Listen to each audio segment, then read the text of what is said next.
Estamos de volta para mais um bloco do programa de hoje, que está acalorado, que discute mitologia jurídica através de narrativas literárias. No Brasil, recentemente, né, um agente de trânsito foi condenado a pagar danos morais a um juiz após proferir a seguinte frase: juiz não é Deus. Teriam os juízes tomado posse dos tronos no Monte Olimpo? Ai, né? meu E aí Deus. vem a mito, quer dizer, mesmo que aí quando eu escrevi um artigo, mas se não é Deus, por que precisa dizer todo o tempo que não é Deus? Será que de fato você quer ser Deus porque fica dizendo todo o tempo? Você é psicanalítico, fica negando que você é. Henriette. Nós estávamos falando do senso comum teórico dos juristas, né? Vai engatar nessa aqui. No sentido do vará, né? Quer dizer, que sentido tem esse senso comum teórico? É que ele institui verdades. Isso. E ele se estrutura como um mito, sim, na medida em que se torna uma verdade acertórica. Como era para os gregos que os mitos eram a realidade naquele momento. E a ideia é, assim, as coisas são assim, Isso. sempre foram assim E e devem continuarão continuar. a ser assim. Bingo. Né? Exatamente. Ou seja, há algo aonde a temporalidade não interfere. Cronos não tem, é cronofóbico e factumfóbico. Como se estivéssemos constantemente num estado de exceção, né? Bingo. No qual cada um é um herói instaurador de uma nova lei. Claro, né? esse é o então, segredo. Essa questão da teologia política, Como o Carl nessa, Schmitt, evidentemente, o juiz o é um Führer. Deus. Claro, a todo tempo eu sou um Um instaurador. herói semidivino, né? Perfeito. Então, é muito importante, assim, aí reler o Carl Schmitt, né? Que diz, assim, com um misto que hoje a gente lê como, assim, o cinismo mais desvairado, né? Que o político e o jurídico, né? Não são termos que remetem à sua substância, né? Mas à intensidade da associação e dissociação que eles criam entre as pessoas. Portanto, há um fato meramente emocional, né? Um fato de adesão emocional. Se então alguém se instaura como esse juiz, ou o Führer, né, no Terceiro Reich, como aquele que assume, né, esse poder para si, todo mundo naturalmente, né, pelo senso comum, tem que seguir. Agora, nós podemos pensar as duas coisas, né? Retomando a frase que tu lias na abertura do bloco. Será que nós estamos diante da situação em que apenas os juízes se acham deuses? Quando nós pensamos na quantidade de demandas no judiciário, na quantidade de solicitações, em que o judiciário venha ocupar uma posição paterna, né? É aquela instância, porque eu não tenho outras no Estado, a qual eu recorro para me ver protegido, abrigado, acolhido. É Zeus. Né? Quer dizer, é Zeus, mas é porque os juízes adotam essa postura, é porque os operadores jurídicos adotam essa postura, ou é porque não existe outra alternativa e coletivamente, do ponto de vista simbólico, nós colocamos o juiz nessa figura. É o dilema Tostines, o mito Tostines. Vende mais porque é fresquinho porque vende mais. Não se sabe, até hoje não descobriram. Não, eu acho que isso é muito importante, o que a Henriette está dizendo, porque numa experiência comum, né, de todos os dias, quando nós nos deparamos como cidadãos, né, com os maiores despropósitos e nós fazemos apelos, né, aos órgãos que são responsáveis por isso, não sei, uma instituição da prefeitura, uma polícia e tal, todo mundo rola a responsabilidade para o outro. Não tenha dúvida. E o cidadão está no É a lei de mato Murphy. sem cachorro. A única maneira é apelar ao Ministério Público. É a lei de Murphy. Pois é, eu acho que mas nessa linha do que a Henriette estava colocando, eu não sei se o sistema de justiça, para falar assim, para não ficar localizado, é colocado nessa posição, ou se há de fato uma construção que vem se fazendo ao longo de algum tempo para cá, de que e talvez se apropriando desse caráter mitológico da justiça como um ambiente e que pode nos salvar de tudo e que muitas vezes, assim, leva a que a própria cidadania recorra, até porque é muito mais fácil, eventualmente, você recorrer ao sistema de justiça individualmente do que promover o debate público e a discussão pública e correr o risco de não sair vitorioso nessa discussão pública, política. Ou seja, a questão dessa localização do sistema de justiça, eu acho que talvez ela tenha uma carga histórica que vem muito dessa mitologia do Deus da justiça, né? Porque não tem o Deus da administração ou o Deus do legislador, né? Não tem a figura, né? Você tem a Temis da justiça ou de quem você tem. Então, essa ideia, e talvez isso simbolicamente venha, se transfira num contexto de crise de Estado, de crise da política, ou de desconfiança na política, etc., talvez valorize ou facilite um pouco. E, por outro lado, o próprio sistema se apropria disso para se legitimar. Ou seja, há um jogo estratégico aí, me parece, que é de legitimação. Tanto é, e me permite aqui, tanto é que o que se vê hoje, né, em algum momento, ou seja, a crítica que se faz ao legislador ou ao administrador, e que muitas vezes, por atos similares, ou às vezes até eventualmente piores que o sistema de justiça promova, não são criticados por parte da legislação. O sistema da justiça, nesse caso, funciona Porque como uma espécie de teflon. Ele não pega. Ele tá protegido, de certo modo. Talvez até porque muitas vezes ele responda a esses anseios da sociedade.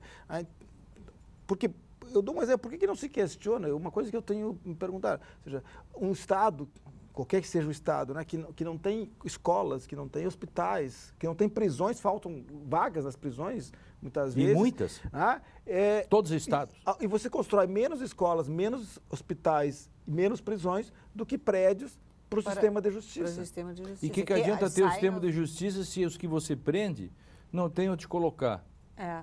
E aí depois você vai discutir a questão do menor, e aí vem um argumento que eu acho bizarro o argumento. Assim, não estou dizendo que devam fazer a baixa da minoridade, mas eu só vou usar um argumento bizarro.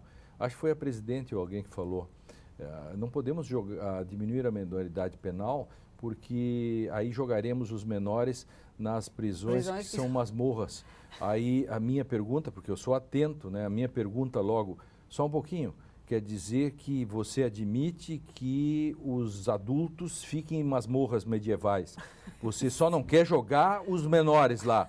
Mas, quer dizer, de resto está tudo bem. É mais ou menos da ideia, né? Se alguém faria amor por $1 milhão e o sujeito e a mulher diz que sim, claro. E por R$5, isso, não, você pensa que eu sou uma prostituta? Não, isso já ficou discutido antes. Quer dizer, eu admito que eu possa jogar, nós admitimos, podemos jogar as pessoas numa masmorra, e a palavra já é quase um enunciado performativo, masmorra medieval, prisões, etc.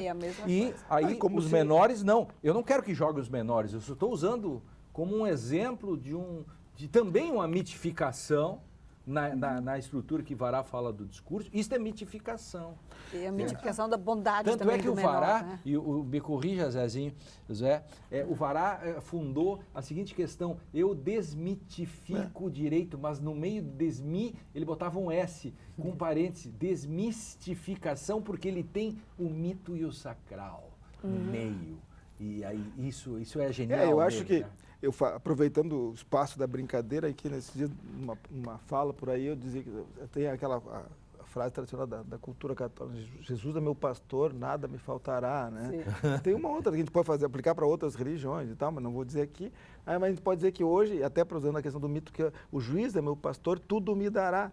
Há um certo mito social hoje de que esse recurso ao sistema de justiça, aqui não é a figura do juiz sozinho, o sistema de justiça é que eu chegando lá, eu poder obter mas é mais dessa entidade mítica a satisfação dos desejos que o Estado... Só para ajudar a frase dele, não é só o juiz é meu pastor, o Estado é meu pastor, e a ele recorrerei e tudo me dará.